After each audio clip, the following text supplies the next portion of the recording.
33-story hotel and condo project. I'd probably be Okay, like let's that. stop. Tap. This is a plan by the community for the community. This one here. Showed me. No problem, Ken. Thanks for having me. It's Kent Mulgat for Kelowna Now. And we're joined by Jessica Samuels from Canadian Mental Health here in Kelowna. Thanks for joining us. Thanks for having me. So, mental health, that's someone else's problem, isn't it? Or is it something that we should all think about? It's something we should all think about. And it is Mental Health Week this week, but we want people to be thinking about mental health every week, their own mental health and that of those they love. So the whole point is, what is mental health? Right. What is mental health? What is mental health? We're all a little messed up, aren't we? But what is it to be mentally healthy?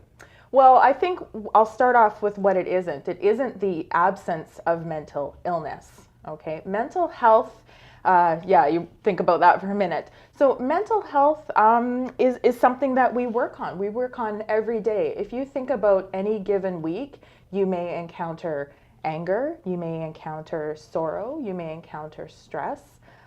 It's about living and generally feeling well. And when you encounter times such as this, you can feel those things, but you also have the tools and abilities to cope with them and to allow those feelings and then to move on. Right. When you hear about people who have mental health struggles, sometimes the things that are talked about are really kind of normal things, like anxiety. Mm-hmm.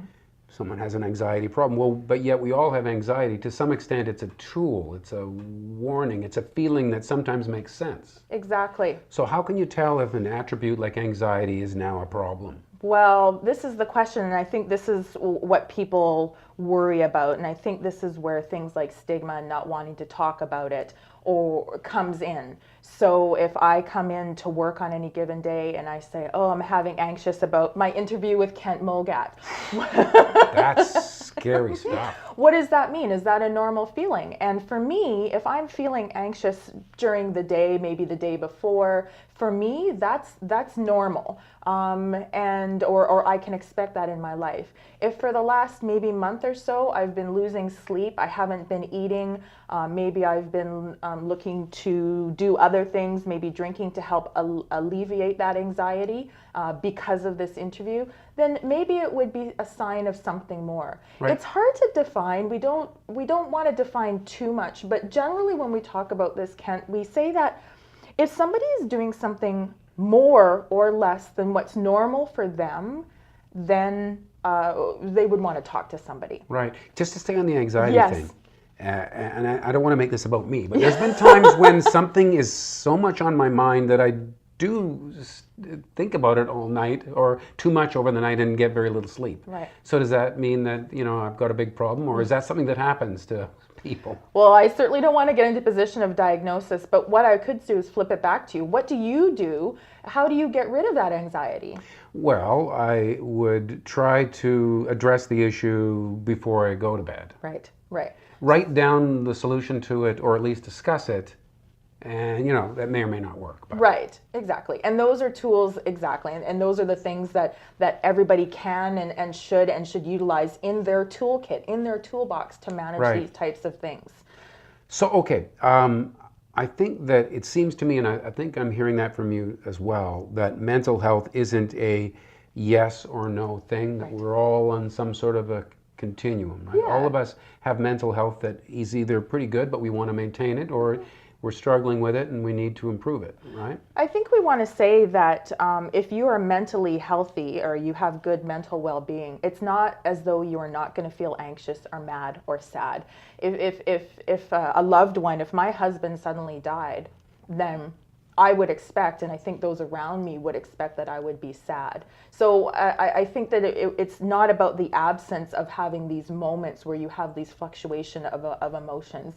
It's more about having the tools and things that you do in order to manage that. Right. The other thing, though, that we talk about for Mental Health Week, but really we want to get people talking about this year-round, making mental health a priority year-round. And we do slip into, when we're talking about mental health, to talk about mental illness. And those two things are not mutually exclusive, but we want to talk about what mental health really is. And it is doing those things that make you feel good. Right. And we have strategies at CMHA that we think that people can start right now and they can do year round. Right, and we were talking about some of the things you can do to stay good with your mental health or to improve it. And what are some of those? You mentioned activity. Activity, right. Getting active. I'm sure most people have heard that activity is good. And I want those watching to know that it doesn't have to be work. Activity is what is right for you. I'm not going to run a marathon, but I love walking my dog at 7 o'clock in the morning. We go for a lovely 20-minute walk, and that's right for me. So we don't want anybody to be embarking on any strenuous activity that's not right for their particular abilities. Right. But maybe it's dancing to your favorite song. Maybe it's a yoga class. Right. Yeah. Connecting with other people. Yeah, meaningful People get connections. Isolated, and that can be not good for your mental health. Yeah, meaningful connections, family, friends, loved ones, also in the community, colleagues. It makes you feel like you're giving back. It makes you feel like you're needed. And I hope all of us have had an experience where we've done something or connected with somebody that's made us feel good. And you walk away and you just have that feeling inside where like, yeah. Recently we had Volunteer Week, and that's what I heard from most volunteers when I asked why they did it. It gave them a great feeling to be making those connections and contributing something to their community. It's true. Yeah. And you mentioned learning things, learning new things. A lot of people get to a certain age and they figure they've learned enough. Right. Well, and we don't mean going back to university or college. We just mean learning something on a regular basis. Maybe it's a new recipe. Maybe it's learning to ride a bike or play the guitar or learning a new hobby. These things help to boost our self-confidence and make us feel like, yeah, I can do that. So is there something that you kind of thought, oh, I'll save that for another day? What I really get a kick out of? Podcasts. I listen to informative podcasts. So I am that person in the room to say, well, you know what they said about so-and-so. Makes you like super smart. But that's a form of learning as well. Right. And tell me if I'm right, but I find always having something, whether it's small or big, something to always look forward to. Have a plan for next week of something you're going to want to do. To think about that and look forward to that while you're maybe doing some of the tasks you need to do that don't necessarily bring you joy in the moment. Exactly. And what we talk about that is we talk about giving to yourself and to others. So do things that make you happy. It's that simple. Do something that makes you happy. And if part of making happy is making plans for your family, making plans for yourself, something to look forward to, that is key. Especially when we talk about indicators. If you're not taking joy in your life like you used to, then that's something that I would address, fairly quickly or look at changing relatively soon in your life. Let's get some joy out of what we do. You also mentioned something that sounded really kind of zen, living in the moment. Yes. Something as simple as like eating your breakfast cereal, but instead of like checking your emails, just kind of taste the breakfast. Yeah. We do think of meditation when we say take notice or mindfulness, and that's an element of that, but it's exactly that. When you eat your lunch, are you flipping through your news feed on your cell phone? Are you noticing the beautiful weather? Are you stopping to smell the roses? Not to sound trite, but those moments, I think sometimes we get caught up on what didn't go right and some of the negativity. And what if you walk into a place and somebody says, boy, don't you look great today? Hey, take that moment. Yeah, and okay, so this is also positive, and we're staying away from the mental illness thing, but on the other hand, and I suppose there's no definitive answer, but at what point should people say, hey, I'm struggling a bit and maybe I should talk to someone and get some help? Yeah. It's certainly tough, and I wouldn't want to sit here and have anybody watching say, well, Jessica didn't say this, so I'm not going to get help. The quick and short answer is, if you think you need help, then go and get help now. Go talk to a loved one, talk to your doctor, call 1-800-SUICIDE if you think you need help now.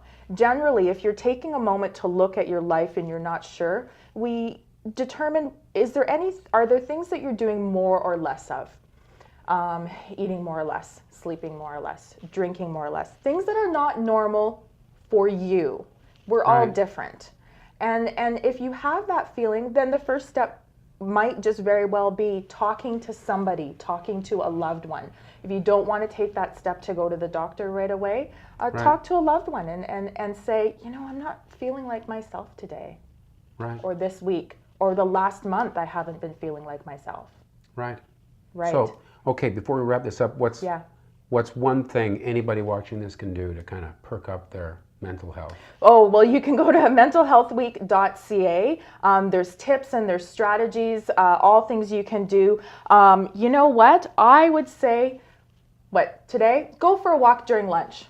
Go for a walk during lunch. This is probably going to go to air way after lunch, but go for a walk whenever it is. Yeah, your next lunch break. Yes. Go for a walk and take a moment and don't look at your cell phone when you're doing it. I'm going to do that. All right. Thanks a Awesome. lot. Thank you. Thanks very much, Jessica Samuels, and you're watching Kelowna Now.